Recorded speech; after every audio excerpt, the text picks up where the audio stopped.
Hi పిల్లలు, welcome to tales by Airavat. పోయిన episode లో మనం చూసాం జయ విజయులు కశ్యప ప్రజాపతి మరియు దితులకు కవల పిల్లలై జన్మిస్తారు. ముందు పుట్టిన వాడికి హిరణ్యాక్షుడని, వెనక పుట్టిన వాడికి హిరణ్యకశపుడని పేరు పెట్టారు. ఇలా హిరణ్యాక్షుడిని సంహరించడానికి శ్రీ మహావిష్ణువు ఆదివరాహపు అవతారంలో జన్మిస్తాడు. అది ఎలానో మనం ఈ ఎపిసోడ్ లో తెలుసుకుందాం. ముల్లోకాల మీద ఆధిపత్యం కోసం హిరణ్యాక్షుడు తీవ్రంగా ప్రయత్నించాడు. దేవతలు ఇంకా మహావిష్ణువు నుంచి మరణం అనేది లేకుండా సృష్టికర్త అయిన బ్రహ్మదేవుడి నుండి వరాన్ని పొందాలి అని నిర్ణయించుకుంటాడు.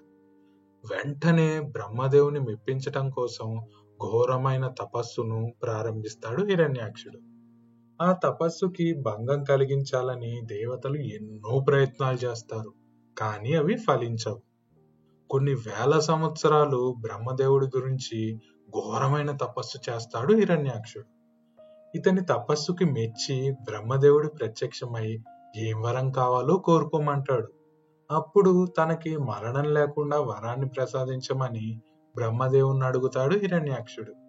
అందుకు బ్రహ్మ పుట్టిన వారికి మరణం తప్పదని, వేరే కోరిక ఏదైనా అడగమని అంటాడు.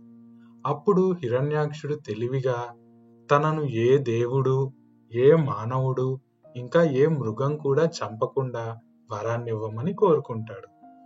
అతని తపస్సుకి ఎంతో మెచ్చిన బ్రహ్మదేవుడు కాదనలేక ఈ వరాన్ని ప్రసాదిస్తాడు.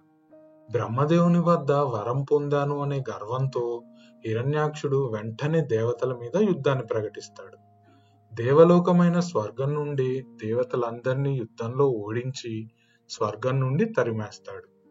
ఇతని పరాక్రమం ముందు నిలవలేక దేవతలు కూడా పారిపోతారు. ఇలా ఉండగా కల్పాంతంలో ప్రళయ జలాల్లో భూమంతా మునిగిపోయి నీటిలో అడుక్కి వెళ్లి పాతాళ లోకాన్ని చేరుకున్నది. దానిని తీసుకొని పైకెత్తితేనే కదా పరిపాలన చేయటం, ఎవరు తీసుకొని వస్తారు అన్నాడు మనువు బ్రహ్మదేవునితో. అలా ఆయన అనగానే చతుర్ముఖ బ్రహ్మకి తుమ్ము వచ్చి తుమ్మగానే ఆయన ముక్కులో నుంచి ఒక ఆయన కింద పడ్డాడు. చిన్నగా కింద పడ్డ ఆయన భూమి ఆకాశాలు నిండిపోయేంతగా పెరిగిపోయాడు. అదే వరాహావతారం, యజ్ఞ వరాహమూర్తిగా వచ్చారు. అంటే యజ్ఞంలో వాడే పదార్థాలు ఏవే ఉంటాయో ఆ యజ్ఞ పదార్థాలన్నీ ఆయన శరీర భాగాలుగా మారిపోయాయి. మంగళకరమైన స్వరూపాన్ని పొందారు శ్రీ మహావిష్ణువు. బ్రహ్మదేవుడి వరం ప్రకారం ఏ దేవుడు, ఏ మానవుడు, ఇంకా ఏ మృగం కూడా హిరణ్యాక్షుణ్ణి చంపలేరు కదా.